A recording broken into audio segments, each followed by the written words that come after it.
능소화 400년 전에 붙인 편지. 조두진 지음, 도서출판 예담.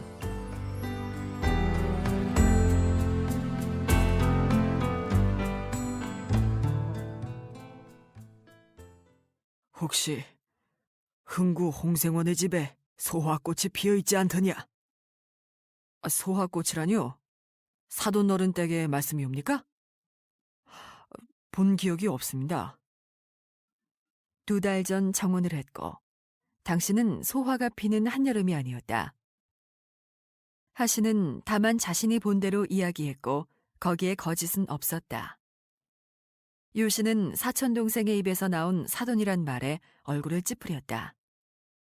정혼한 사이에 사돈이라는 말은 어색하지 않았으나 왠지 불길한 마음에 휩싸여 있던 터라 마음이 언짢았다. 그는 아직 사돈이라고 하기에는 이르다고 한마디 하려다가 입을 다물었다. 정혼한 집안을 사돈이라고 부르는 것은 자연스러웠고 하신을 탓할 일이 아니었다. 잘 생각해 보아라. 워낙 특이한 꽃이니라. 붉고 큰 꽃이다. 오래전에 우리 집 담을 돌아가며 피어있던 꽃이다. 소화꽃이라면 저도 압니다마는 그 집에서 본 기억은 없습니다. 그래? 틀림없습니다. 특별한 꽃은 없었던 듯합니다. 더구나 소화라면 우리 집안에서도 아끼고 가까이 하던 꽃이니 제가 못 알아볼 리가 있겠습니까? 유씨는 문득 자신이 너무 신경을 곤두세우고 있는 것은 아닐까 생각했다. 홍생원의 여식은 흉측하리만큼 박색에 성질이 사나운 규수라고 했다. 그런 규수라면 하온 스님의 처방에 부합하는 규수가 틀림없었다. 나도 확실히 늙었구나. 신경이 쇠약해진 모양이로구나. 나이를 먹는다는 것이 이런 것일까? 그는 점점 의심이 많아지고 두려워하는 마음이 커지는 자신을 한숨으로 책망했다. 하시는 문득 소화라면 요즘 같은 한여름에 피는 꽃이니 2달 전에는 피지 않았을 것이고 꽃이 없는 나무줄기만으로 흥고의 사돈댁에 소화나무가 있는지 없는지 알기는 어려웠을 거라고 말하려다가 그만두었다. 쓸데없이 길고 복잡한 말씀을 형님한테 드리고 싶지 않았다. 그러지 않아도 형님은 갑자기 늙어버린 사람처럼 피로하고 핏기 없는 얼굴이었다. 그런데 대체 무슨 일입니까? 사돈 어른 댁에 무슨 변고라도 생긴 것이옵니까? 아니다, 아니야. 내가 아무래도 걱정이 늘었나 보다. 나이를 먹으니까 공연한 걱정이 하나 둘씩 생기는구나. 혼사가 눈앞이 옵니다. 그러지 않아도 신경 쓰이는 일이 많으실 텐데 다른 일은 모두 뒤로 미루고 마음을 느긋하게 가지십시오. 그래, 그리하마. 이효 씨는 아침을 드시고 가시라는 하신의 말을 손으로 자르며 일어섰다. 그리고 골똘히 생각에 젖은 채 느릿느릿 집을 향해 걸었다. 하온 스님은 어쩌자고 그렇게 일찍 입적하셨다는 말인가?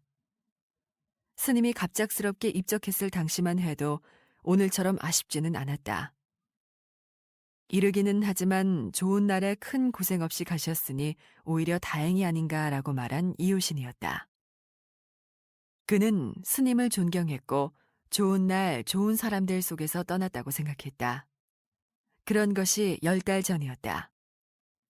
스님이 입적하고 거의 1년이 지난 이제 와서 요신은 스님이 곁에 없음을 통탄했다. 지금 이 혼례를 해야 하는가 아니면 여하한 악소문을 감당하고서라도 막아야 하는지 판단할 수가 없었다. 소화꽃을 가져왔으니 어딘가 사악한 기운이 숨어 있으리라는 것은 짐작하고도 남을 일이었다. 스님은 응태가 소화꽃을 가지고 온 날 내쳐야 한다고 말씀하셨다. 그렇다면 무엇인가 좋지 못한 징조가 숨어 있음에 틀림없다. 그러나 스님은 또 박색이고 사나운 교수를 며느리로 들여 화를 막을 수 있다고 처방했다. 그렇다면 이도 저도 아닌 것이 아닌가? 응태가 소화꽃을 집으로 들인 것은 나쁜 징조가 틀림없지만 스님의 처방에 따라 박색이고 사나운 규수를 응태의 짝으로 들이니 그것으로 된 것이 아닌가. 그럼에도 불안한 마음은 가시지 않았다. 요시는 문득 생각난 듯 몸을 획 돌려 오던 길을 거슬러 하신의 집으로 향했다. 내 눈으로 교수의 얼굴을 확인했느냐? 묻고 있지 않느냐? 응태와 정혼한 교수의 얼굴을 네가 직접 확인했느냐? 제가 직접 보지는 못했사오나 박색이 틀림없는 것으로 아옵니다. 하신은 중매쟁이 안이 얼굴을 확인했을 뿐만 아니라 못생긴 자식도 곱다고 우기는 마당에 굳이 고운 여식을 박색이라 말할 사람이 어디에 있겠는가. 게다가 그 동네 사람들 누구나 응태와 정혼한 교수가 박색이고 사나운 사람이라고 했으니 그런 점은 염려하지 말라고 답했다. 그런데 어째서 형님은 박색인 며느리를 고집하십니까? 유신의 불안에 찬 이야기를 빠짐없이 들은 하신은 고개를 끄덕였다. 번거롭고 성가시며 체면을 깎는 일이기는 하지만 형님이 정녕 불안하시다면 흥구로 가서 교수의 얼굴을 직접 확인하겠노라고 했다. 그럴 것까지야 없다.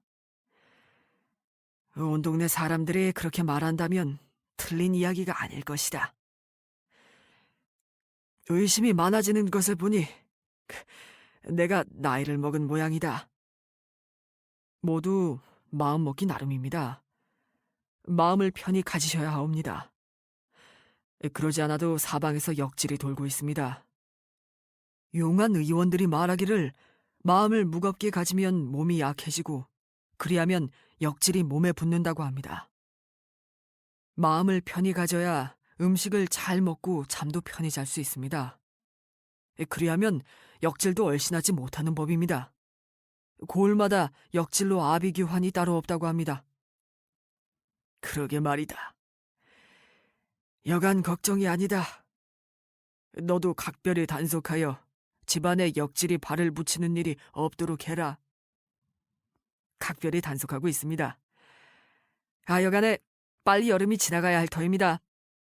이 고을마다 역질로 괴이한 소문이 끊이지 않고 집을 불사르고 멀리 떠나는 자들이 속출한다고 합니다. 이번 우리 집안의 혼례는 오랜만에 동네에 큰 잔치가 될 것입니다. 이번 잔치를 기해 쌀과 고기를 넉넉히 내어 굶주리는 사람들을 위로하는 것은 어떨는지요? 좋은 생각이다. 모름지기 역질이란 것이 약한 몸을 노리는 법이니 사람이 배불리 먹으면 그 기세가 누구로 들지 않겠느냐. 이번 응태 혼사에 맞춰 곡간을 열어 고을 사람 모두 배불리 먹이도록 하마. 고을 사람 모두 기쁜 마음으로 감축할 것입니다. 우리 집안의 잔치이고 고을의 잔치가 될 것입니다. 네가 그렇게 말하니 마음이 한결 가벼워지는구나. 이효신은 그러나 한숨을 쉬었다. 아들의 혼사에 맞춰 곡간을 열어 고을 사람들을 배불리 먹일 수 있다는 것은 기쁜 일이었다. 그러나 기쁨도 잠시. 응태가 꺾어 들고 온 소화꽃이 눈앞에서 가시지 않았다. 이효신은 대문 밖까지 배웅 나온 하신에게 결국 속마음을 털어놓고 말았다. 성가시다만 네가 흥구에 한 번 더 다녀와 주어야겠다. 아무래도 교수의 얼굴을 직접 확인해야 마음을 놓을 수 있겠다.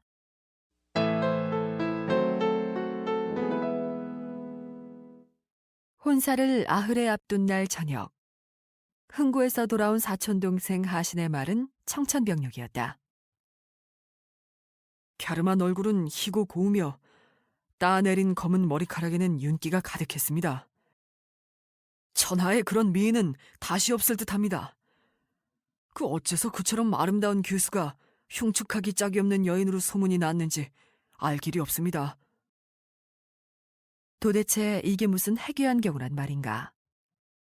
어여쁜 여인은 그 자체로 요물이라고 하온 스님이 말씀하지 않았던가.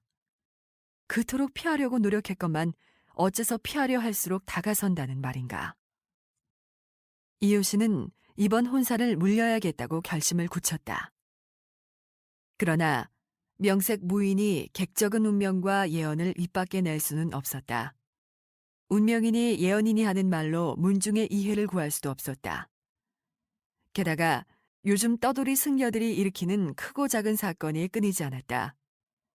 글주를 읽어 학문을 조금이라도 깨우친 사람들이라면 누구도 승려들이 짓거려대는 예언 따위에 귀를 기울이지 않았다. 문중어른 중에 가장 편하게 이야기를 넣을 수 있는 봉진어른께 넌지시 운을 뗐지만 바늘도 들어가지 않았다. 이미 사주를 주고받아 약조한 정혼을 분명한 이유도 없이 깬다는 게 말이 되는 소리냐는 호통만 들었다. 봉진어른조차도 납득하지 못할 이야기라면 집안의 다른 어른들은 말을 꺼낼 것도 없었다.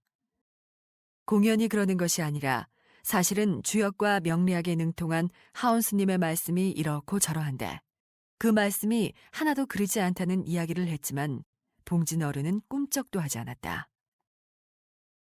봉진어른은 떠돌이 땡추의 실없는 이야기로 문중어른들 심기를 어지럽히거나 문중에 누가 되는 일은 없도록 하라는 당부를 얹었다. 게다가 당사자인 응태의 태도 역시 굳건했다. 비록 여자가 불운하다 하나 이미 정혼한 여인을 내칠 수는 없지 않습니까?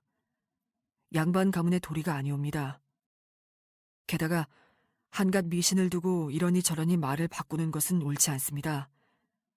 설령 불운이 찾아온다고 해도 피하지 말아야 할 일은 있다고 배웠습니다. 아버지께서는 전장에서 패배할 줄 알면서도 설령 그 자리가 죽을 자리임을 알면서도 나아가 목숨 걸고 싸워야 하는 것이 무인된 자라고 하셨사옵니다. 어찌 양반가에서 작은 이익에 따라 약조한 정혼을 깬다는 말씀이옵니까? 이 또한 저의 복이고 운인 줄 아옵니다. 둘째 응태가 태어날 때부터 안고 살아온 불행이고 두려움이었다. 누구에게도 털어놓지 못한 두려움이었다. 그 불행을 피하기 위해 요신은 할 수 있는 노력을 모두 했다. 그러나 피하려 하면 할수록 불행에 다가서는 현실 앞에 그는 절망했다. 그러나 이효신은 파혼 결심을 돌리지 않았다. 그는 늦은 밤에 사촌동생 하신을 불렀다.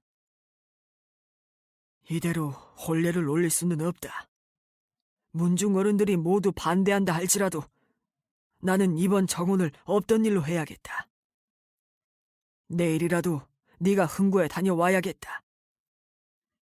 고정하십시오. 사람의 운명을 사람이 알 수는 없는 법입니다. 하은수님이 명리학에 정통하다 하나 제 운명조차 몰라 바쁘게 입적하신 분이 아닙니까? 자기의 앞날에 들이운 그림자조차 보지 못한 사람이 어떻게 다른 이의 먼 앞날을 예언한다는 것입니까? 여러 차례 말씀드립니다만 사람이 사는 이치는 사람의 마음에 달려있고 하늘에 달려있습니다. 정해진 운명이란 있을 수 없습니다. 100번 양보하여 사람의 운명이 정해져 있다고 한다면 형님의 힘으로 어찌 그 운명의 물길을 돌릴 수 있겠습니까? 그렇지 않다. 지금 돌아가는 꼴이 하온 스님의 예언 그대로가 아니냐. 혼사는 집안과 집안의 대사입니다. 집안과 집안이 결정한 일입니다. 문중 어른들 누구도 용납하시지 않습니다. 그럼 어째야 한다는 말이냐? 운명은 하늘의 뜻입니다. 정녕 하늘의 뜻이라면 사람이 어찌하겠습니까? 게다가 하온 스님의 예언이 옳다는 근거도 없지 않습니까? 요즘 집안은 물론이요 골 안팎이 어지럽습니다. 이러한 때에 괴이한 운명 이야기로 혼사를 물리는 것은 옳지 않습니다. 하신은 관상에 대해서 말했다. 고을의 관리로 일하면서 저는 수없이 많은 사람을 보아왔습니다. 위로는 현감과 학문이 높은 선비로부터 아래로는 시정잡배와 술꾼, 사기꾼, 도둑놈, 흉악범에 이르기까지 수없이 많은 사람을 보았습니다. 그들은 그들 나름의 낯빛이 있습니다. 사람은 낯빛에 이미 어제와 오늘과 내일이 함께 들어 있습니다. 운명은 다름 아닌 낯빛입니다. 무슨 말을 하고 싶은 것이냐? 응태와 정원한 교수를 제 눈으로 보았습니다. 낯빛이 고운 교수입니다. 사방을 호미로 파헤치듯 뒤져도 찾기 힘들 만큼 고운 낯빛을 가진 교수입니다. 제가 형님한테서 하온 스님의 예언을 들었지만 개의치 않는 이유이기도 합니다. 비록 형님이 찾는 박색의 사나운 교수가 아니나 좋은 교수가 틀림없습니다. 허허, 너까지 그러면 어찌하느냐? 정원한 교수는 낯빛이 곱고 순한 사람입니다. 그 교수 때문에 응태에게 불행이 닥칠 것이라고는 생각하지 않습니다. 허나 사람의 운명을 사람이 어찌 알겠습니까? 만약 그 교수와 더불어 우리 응태가 불행해진다 하더라도 그것은 사람의 힘으로 어쩌지 못할 일입니다. 달고 쓴 세상사를 어찌 사람이 모두 제 뜻에 따라 택할 수 있겠습니까? 다만 분명한 것은 교수의 낯빛은 결코 사람을 속이거나 불운을 감춘 낯빛이 아니었습니다. 허나 어째서 하온 스님의 예언과 한치도 어긋남이 없다는 말인가? 본시 역학을 제대로 익히고 수행을 통해 사람의 운명을 알아낸 자는 입을 열지 않습니다. 운명을 진정 아는 자는 말이 없고 어설프게 아는 자들이 새치혀를 놀려 세상을 어지럽히는 법입니다. 그러니 드러나는 운명은 거짓입니다. 진정 사람의 운명을 알아버린 자라면 어찌 감히 천기를 누설하겠습니까? 그러나 이 모든 것을 모두 우연이라고 할 수는 없지 않느냐? 형님은 평생을 칼차고 말 한 장 위에 앉아 살아오신 분입니다. 사리를 분명하게 분별해 병사를 지휘해 오신 분입니다. 눈앞에 보이는 분명한 적과 싸우신 형님이 어째서 그런 근거를 알 수 없는 말씀을 하시는지요? 무당의 굿과 스님의 예언으로 실체로 다가온 적을 물리칠 수 있는지요? 내 명령에 따라 움직일 병사와 병기, 병참이 없는 장수가 스님의 불경만으로 밀려오는 대군의 적을 물리칠 수 있는지요? 어불성설입니다. 마음을 편히 가지시고 혼란을 거두도록 하십시오. 더 할 말이 없었다. 누구도 이효신의 뜻에 따라주지 않았다. 게다가 응태의 어머니가 알아놓은 지 1년이 넘어가고 있었다. 용한 의원이 있다는 소문이 들리면 백리길도 멀다 하지 않고 사람을 보내 불렀고 좋은 약이 있다는 소문 들리면 값을 따지지 않았다. 작두 타는 무당을 불러 사흘 밤낮을 북치고 춤추는 굿도 마다하지 않았다. 그러나 아내의 병세는 차도가 없었다. 아내의 생명은 얇고 약한 꽃잎 같았다. 오늘 밤 비에 쓰러질지 내일 불바람에 흩어질지 모를 들꽃이었다. 그런 아내가 병석에서 묻는 말이라고는 둘째 아들 응태의 혼례뿐이었다. 부디 서둘러 달라고 아내는 입버릇처럼 재촉했다. 과연 내가 쓸데없는 걱정을 하고 있는 것인가? 하신의 이야기는 구구절절 옳았다. 사람의 운명이 정해져 있다는 것은 어불성설이었다. 설령 그렇다고 한다면 사람의 힘으로 어쩌지 못할 일이기도 했다.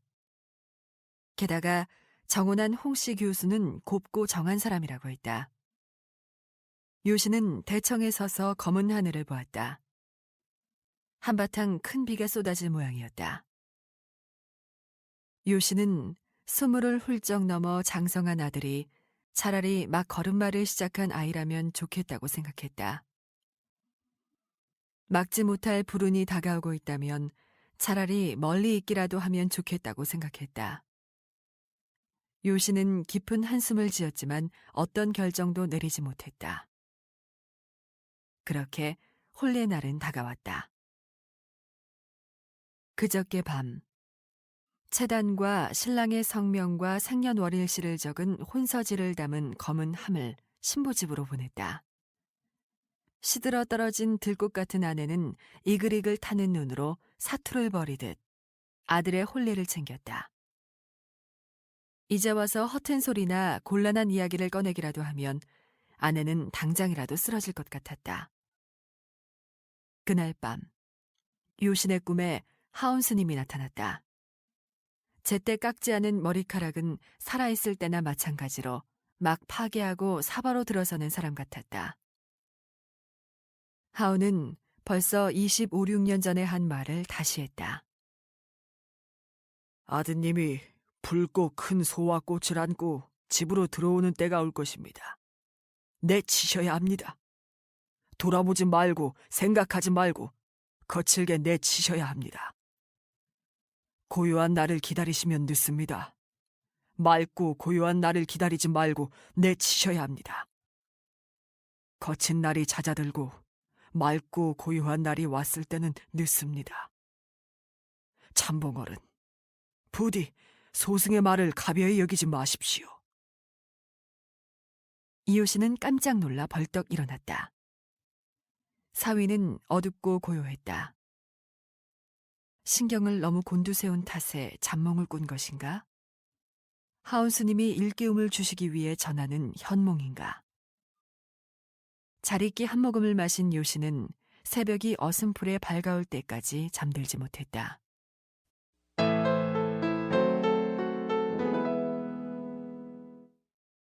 전환상 위에는 나무 기러기가 올라앉아 있었다. 집사는 혼례가 시작됨을 천지신명과 만물, 둘러선 가족과 일가 친척, 구경꾼들에게 알렸다. 장대한 기골과 훤칠한 인물에 사모 쓰고 관복 입은 응태는 여태 본 어떤 신랑보다 두드러졌다. 구경 나온 사람들마다 한두 마디씩 칭찬의 말을 거들지 않는 사람이 없었다. 신랑 북향 4배.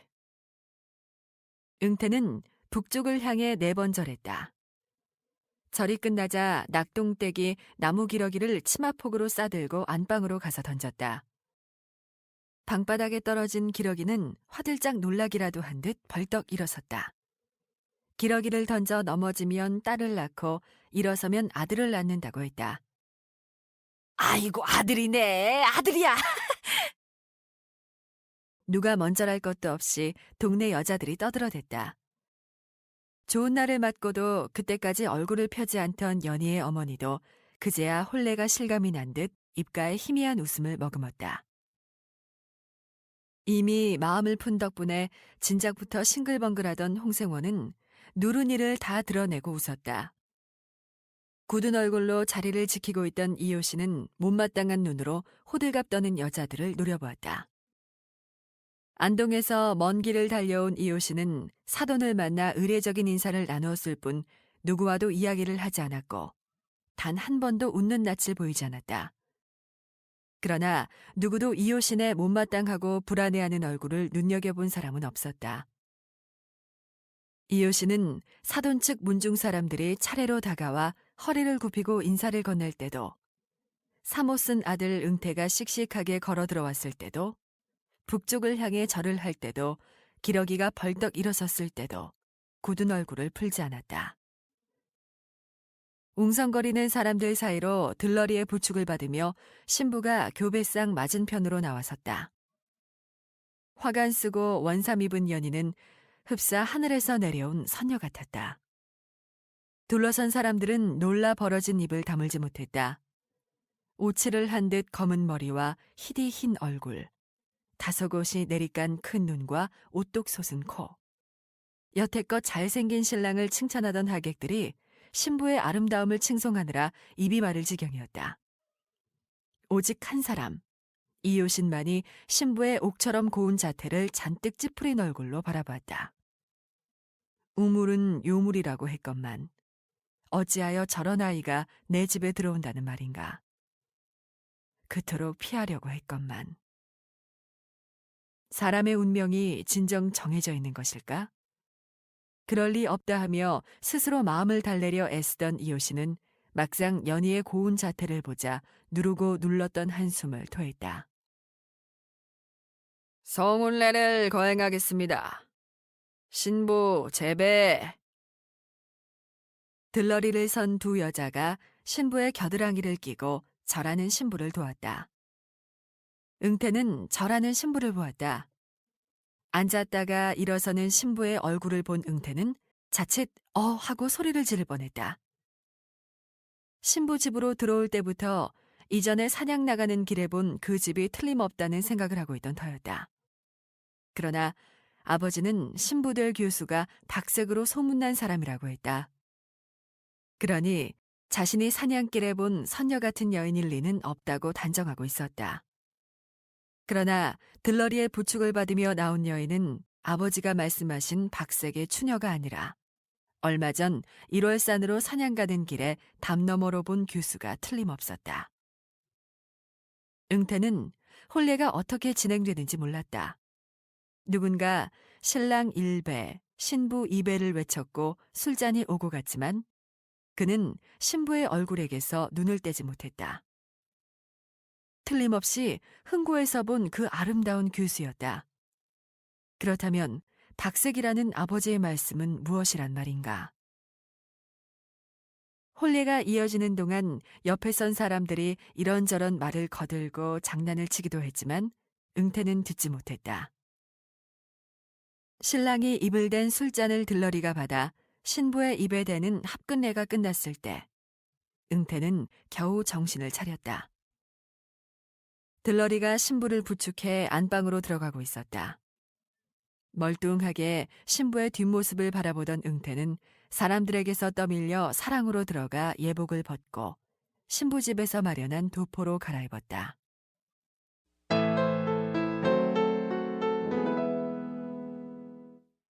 혼례가 끝나고 친정에서 응태 부부가 안동의 규례정으로 왔을 때 이호 씨는 아들과 며느리를 불러 앉혔다. 이호 씨는 다른 부모들처럼 앞으로 아들, 딸 많이 낳고 서로 아끼며 행복하게 잘 살라는 말 대신 친정으로 거처를 옮기라고 명했다. 평소 이호 씨는 마음속 깊이 고민한 다음 그 결과를 전달하는 성품이었고 이러니 저러니 전후 사정을 설명하거나 변명을 늘어놓는 사람이 아니었다. 그러나 이날 이호 씨는 평소 그의 성품에 어울리지 않게 구구절절한 이야기를 풀어놓았다. 처가에서 사는 것은 흔한 일이 아니지만 그렇다고 양반가의 법도에 어긋나는 일도 아니다. 학봉 김성일 선생도 안동 천전리 생가를 떠나 금계리 처가에 머무셨다. 중종 임금 때 사간을 지낸 회제 이연적 선생의 부친도 양동의 월성 손씨에게 장가를 들면서 고향인 영해를 떠나 양동으로 옮기셨다. 이연적 선생 역시 장가 들면서 양동에서 옥산으로 옮기셨느니라. 어디 그뿐이냐? 김종직 선생의 아버지 김숙자 선생도 선산이 고향이지만 혼례와 더불어 밀양의 처가에서 사셨다. 하오나 형님까지 멀리 타향에 가 살고 있는 형편에 저까지 처가에 머문다면 너무 적적하시지 않습니까? 너희 형이야 어디 집을 떠난 것이라 할 수 있느냐? 나라의 일을 하는 사람은 나라에서 정한 대로 옮겨 다녀야 하는 법이고 이러니 저러니 해도 고향으로 돌아올 것이다. 처가에서 영 살라는 말이 아니다. 아이들이 좀 클 때까지 처가에 살다가 돌아오는 것이 여러모로 좋다. 게다가 사돈 양반께서는 내 처 아래로 자식이 없으시니 너희가 큰 위안이 될 것이다. 나에게도 네가 규례정을 잠시 떠나 있는 것이 여러모로 위로가 된다. 저희가 떠나 사는 것이 위로가 되신다는 말씀은 무슨 연유이신지요? 별것 아니다.